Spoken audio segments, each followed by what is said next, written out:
Right, mate. So we're trying to work out the inverse function, not the inverse function, so inverse matrix of matrix A from the scratch, not without using the equation, right? So the first things are first, we're gonna write them as rows R1, R2. This matrix written, and here written 2 to ID matrix 1 0 0 1. And we're going to do row operations in order to reduce this one into ID matrix. So as a result, we should get this side inverse matrix of A. We can explain a bit later on why we are doing that. But for the time being, let's look into the method. Right, so these are the operations. So R2 going to be minus 3 R1 plus R2. And so once we do that, we're going to get 0 minus 2 minus 3 1.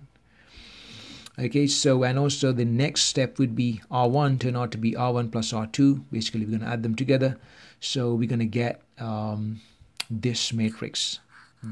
This turn out to be this. Pretty simple. That'll be added together. That becomes 0. That's become 1 and minus 2. And they'll change also accordingly. Right, so now we can see the resulting matrix have almost, we got ID here, basically we have minus 2, so we can turn this into a 1 by dividing every row 2 by minus 2. So R2 divided by minus 2 become R2. So that becomes, so that, and this side will turn out to be minus 2, 1, 3 over 2 minus 1. So well, so this is basically the inverse matrix. And that's ID matrix basically 2 2, and that's the inverse matrix. We can, if you want, we can prove this one why is inverse. So once you get that, we can just prove it easily why that is so.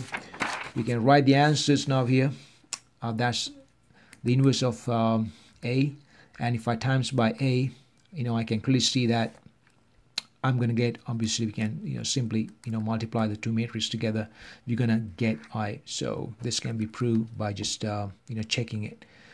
Yeah, so that's the basic method, and yeah, that's how we can basically we can apply actually this method to any kind of square matrix, any size of any square matrix, using elementary operations.